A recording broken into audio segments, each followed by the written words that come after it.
United Nations Convention on the Law of the Sea, 1982, Part 15, Settlement of Disputes, Section 1. General Provisions, Article 279, Obligation to settle disputes by peaceful means. States parties shall settle any dispute between them concerning the interpretation or application of this convention by peaceful means in accordance with Article 2, Paragraph 3, of the Charter of the United Nations and, to this end, shall seek a solution by the means indicated in Article 33, Paragraph 1, of the Charter.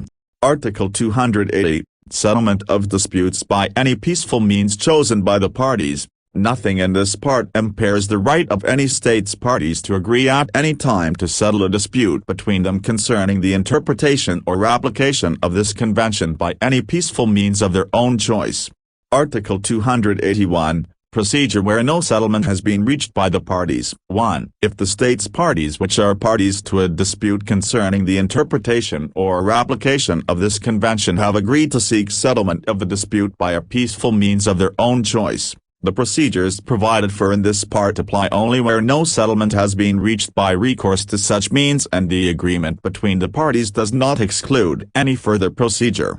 2. If the parties have also agreed on a time limit, Paragraph 1 applies only upon the expiration of that time limit. Article 282, Obligations under general, regional or bilateral agreements.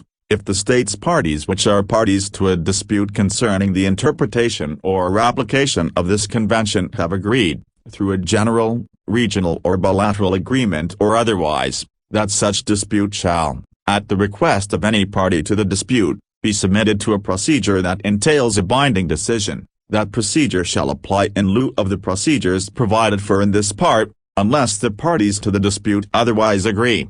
Article 283, Obligation to exchange views. 1. When a dispute arises between states parties concerning the interpretation or application of this convention, the parties to the dispute shall proceed expeditiously to an exchange of views regarding its settlement by negotiation or other peaceful means. 2. The parties shall also proceed expeditiously to an exchange of views where a procedure for the settlement of such a dispute has been terminated without a settlement or where a settlement has been reached and the circumstances require consultation regarding the manner of implementing the settlement. Article 284, Conciliation. 1. A state party which is a party to a dispute concerning the interpretation or application of this convention may invite the other party or parties to submit the dispute to conciliation in accordance with the procedure under Annex V, Section 1, or another conciliation procedure. 2. If the invitation is accepted and if the parties agree upon the conciliation procedure to be applied, any party may submit the dispute to that procedure. 3. If the invitation is not accepted or the parties do not agree upon the procedure, the conciliation proceedings shall be deemed to be terminated. 4. Unless the parties otherwise agree, when a dispute has been submitted to conciliation, the proceedings may be terminated only in accordance with the agreed conciliation procedure. Article 285, Application of this section to disputes submitted pursuant to Part 11. This section applies to any dispute which pursuant to Part 11, Section 5, is to be settled in accordance with procedures provided for in this part. If an entity other than a state party is a party to such a dispute, this section applies mutatis mutandis. Section 2, Compulsory procedures entailing binding decisions. Article 286, Application of procedures under this section. Subject to Section 3, any dispute concerning the interpretation or application of this convention shall, where no settlement has been reached by recourse to Section 1, be submitted at the request of any party to the dispute to the court or tribunal having jurisdiction under this section. Article 287, Choice of procedure. 1. When signing, ratifying or acceding to this convention or at any time thereafter, a state shall be free to choose, by means of a written declaration, one or more of the following means for the settlement of disputes concerning the interpretation or application of this convention. A. The International Tribunal for the Law of the Sea established in accordance with Annex V. B. The International Court of Justice. C. An arbitral tribunal constituted in accordance with Annex 7. D. A special arbitral tribunal constituted in accordance with Annex 8 for one or more of the categories of disputes specified therein. 2. A declaration made under paragraph 1 shall not affect or be affected by the obligation of a state party to accept the jurisdiction of the Seabed Disputes Chamber of the International Tribunal for the Law of the Sea to the extent and in the manner provided for in Part 11, Section 5. 3. A state party, which is a party to a dispute not covered by a declaration in force, shall be deemed to have accepted arbitration in accordance with Annex 7. 4. If the parties to a dispute have accepted the same procedure for the settlement of the dispute, it may be submitted only to that procedure, unless the parties otherwise agree.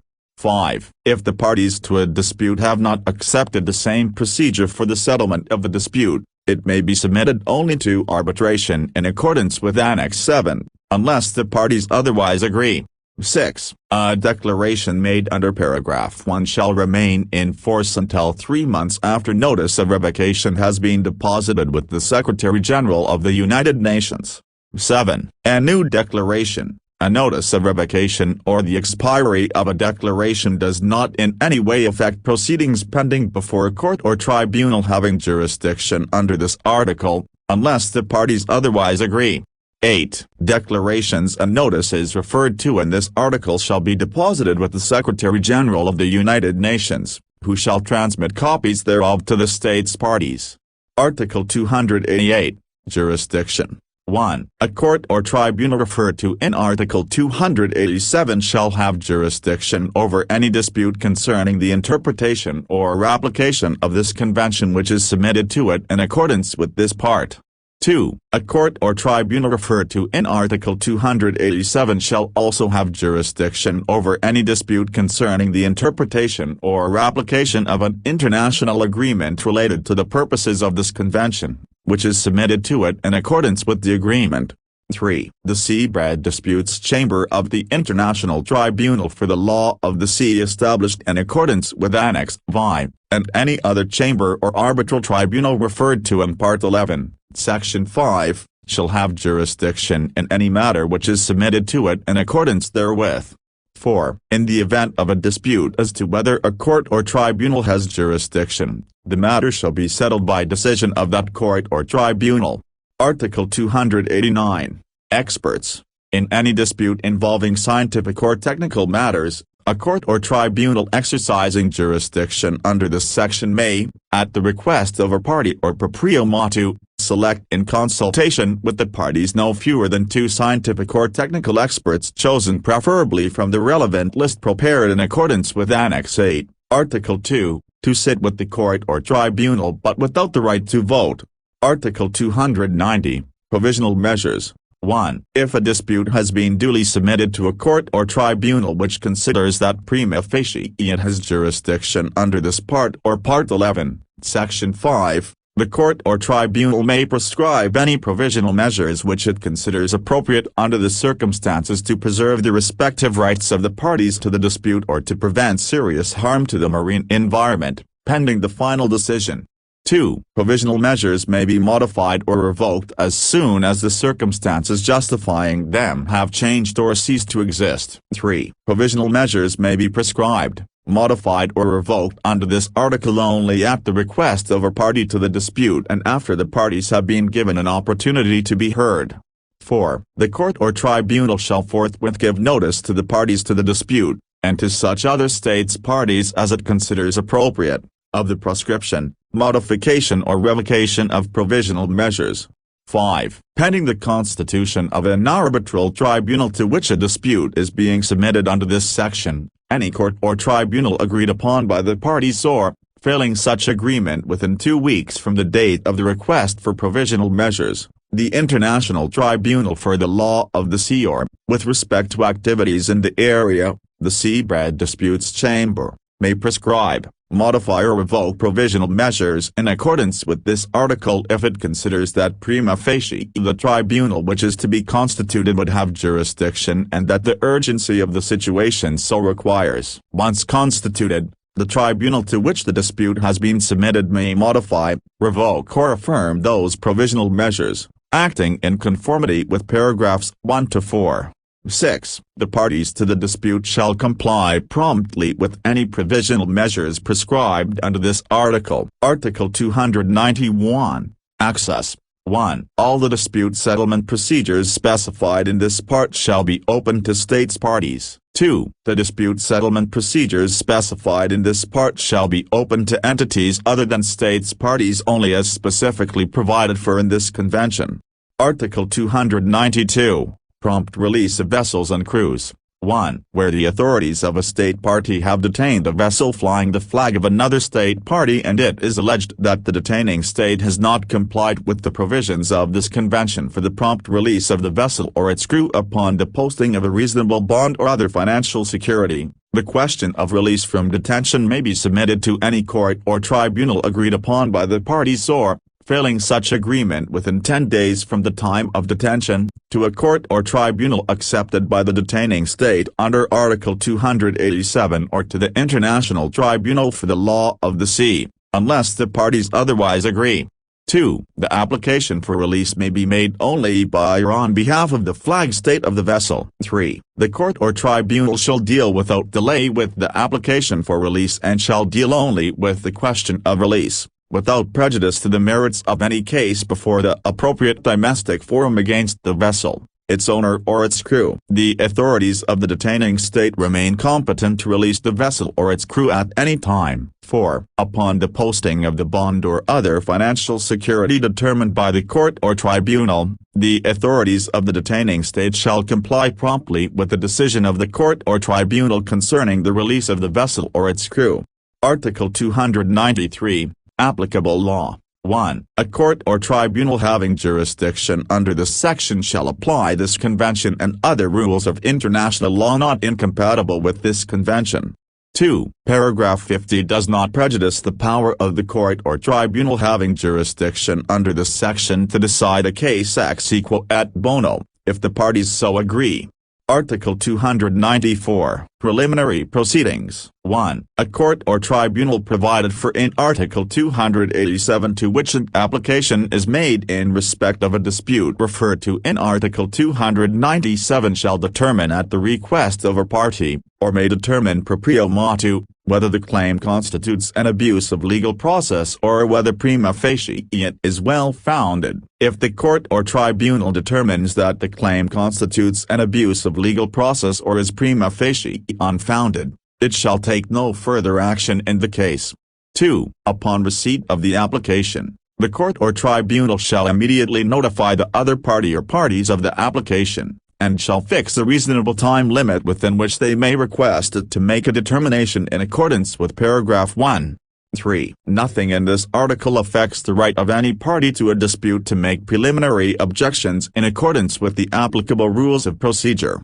Article 295. Exhaustion of local remedies. Any dispute between states parties concerning the interpretation or application of this convention may be submitted to the procedures provided for in this section only after local remedies have been exhausted where this is required by international law. Article 296. Finality and binding force of decisions. 1. Any decision rendered by a court or tribunal having jurisdiction under this section shall be final and shall be complied with by all the parties to the dispute. 2. Any such decision shall have no binding force except between the parties and in respect of that particular dispute. Section 3. Limitations and exceptions. To applicability of Section 2. Article 297. Limitations on applicability of Section 2. 1. Disputes concerning the interpretation or application of this convention with regard to the exercise by a coastal state of its sovereign rights or jurisdiction provided for in this convention shall be subject to the procedures provided for in Section 2 in the following cases. A. When it is alleged that a coastal state has acted in contravention of the provisions of this convention in regard to the freedoms and rights of navigation, overflight or the laying of submarine cables and pipelines, or in regard to other internationally lawful uses of the sea specified in Article 58. B. When it is alleged that a state in exercising the aforementioned freedoms, rights or uses has acted in contravention of this convention or of laws or regulations adopted by the coastal state in conformity with this convention and other rules of international law not incompatible with this convention, or c. when it is alleged that a coastal state has acted in contravention of specified international rules and standards for the protection and preservation of the marine environment which are applicable to the coastal state and which have been established by this convention or through a competent international organization or diplomatic conference in accordance with this convention. 2a. Disputes concerning the interpretation or application of the provisions of this convention with regard to marine scientific research shall be settled in accordance with Section 2, except that the coastal state shall not be obliged to accept the submission to such settlement of any dispute arising out of I. the exercise by the coastal state of a right or discretion in accordance with Article 246 or 2. a decision by the coastal state to order suspension or cessation of a research project in accordance with Article 253. b. A dispute arising from an allegation by the researching state that with respect to a specific project the coastal state is not exercising its rights under Articles 246 and 253 in a manner compatible with this convention shall be submitted, at the request of either party, to conciliation under Annex V, Section 2, provided that the Conciliation Commission shall not call in question the exercise by the coastal state of its discretion to designate specific areas as referred to in Article 246, paragraph 6, or of its discretion to withhold consent in accordance with Article 246, paragraph 5. 3a. Disputes concerning the interpretation or application of the provisions of this convention with regard to fisheries shall be settled in accordance with Section 2, except that the coastal state shall not be obliged to accept the submission to such settlement of any dispute relating to its sovereign rights with respect to the living resources in the exclusive economic zone or their exercise, including its discretionary powers for determining the allowable catch, its harvesting capacity, the allocation of surpluses to other states and the terms and conditions established in its conservation and management laws and regulations. b. Where no settlement has been reached by recourse to Section 1 of this part, a dispute shall be submitted to conciliation under Annex V, Section 2, at the request of any party to the dispute, when it is alleged that I. A coastal state has manifestly failed to comply with its obligations to ensure through proper conservation and management measures that the maintenance of the living resources in the exclusive economic zone is not seriously endangered.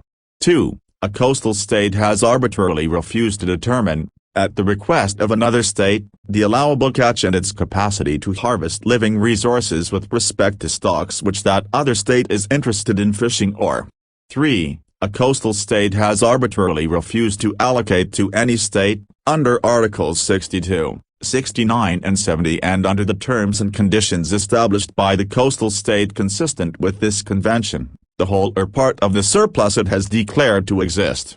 c. In no case shall the Conciliation Commission substitute its discretion for that of the coastal state. d. The report of the Conciliation Commission shall be communicated to the appropriate international organizations. e. In negotiating agreements pursuant to Articles 69 and 70, states parties, unless they otherwise agree, shall include a clause on measures which they shall take in order to minimize the possibility of a disagreement concerning the interpretation or application of the agreement, and on how they should proceed if a disagreement nevertheless arises. Article 298. Optional exceptions to applicability of Section 2. 1. When signing, ratifying or acceding to this convention or at any time thereafter, a state may, without prejudice to the obligations arising under Section 1, declare in writing that it does not accept any one or more of the procedures provided for in Section 2 with respect to one or more of the following categories of disputes.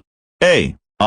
Disputes concerning the interpretation or application of Articles 15, 74 and 83 relating to sea boundary delimitations, or those involving historic bays or titles, provided that a state having made such a declaration shall, when such a dispute arises subsequent to the entry into force of this convention and where no agreement within a reasonable period of time is reached in negotiations between the parties, at the request of any party to the dispute, except submission of the matter to conciliation under Annex V, Section 2, and provided further that any dispute that necessarily involves the concurrent consideration of any unsettled dispute concerning sovereignty or other rights over continental or insular land territory shall be excluded from such submission. 2. After the Conciliation Commission has presented its report, which shall state the reasons on which it is based, the parties shall negotiate an agreement on the basis of that report. If these negotiations do not result in an agreement, the parties shall, by mutual consent, submit the question to one of the procedures provided for in Section 2, unless the parties otherwise agree.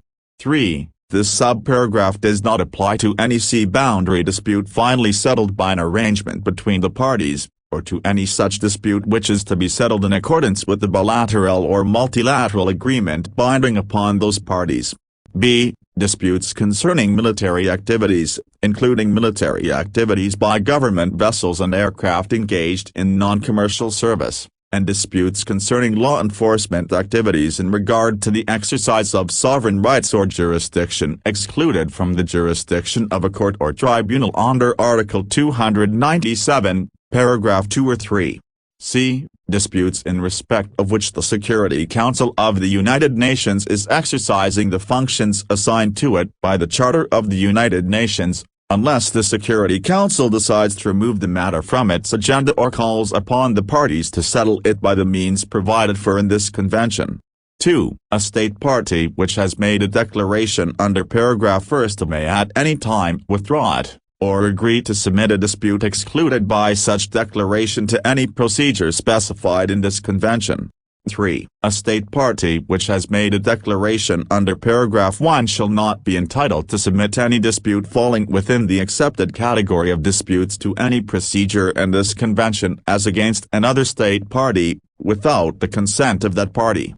4. If one of the state's parties has made a declaration under paragraph 1a, any other state party may submit any dispute falling within an accepted category against the declarant party to the procedure specified in such declaration. 5. A new declaration, or the withdrawal of a declaration, does not in any way affect proceedings pending before a court or tribunal in accordance with this article, unless the parties otherwise agree. 6. Declarations and notices of withdrawal of declarations under this article shall be deposited with the Secretary-General of the United Nations, who shall transmit copies thereof to the states parties. Article 299, Right of the parties to agree upon a procedure. 1. A dispute excluded under Article 297 or accepted by a declaration made under Article 298 from the dispute settlement procedures provided for in Section 2 may be submitted to such procedures only by agreement of the parties to the dispute.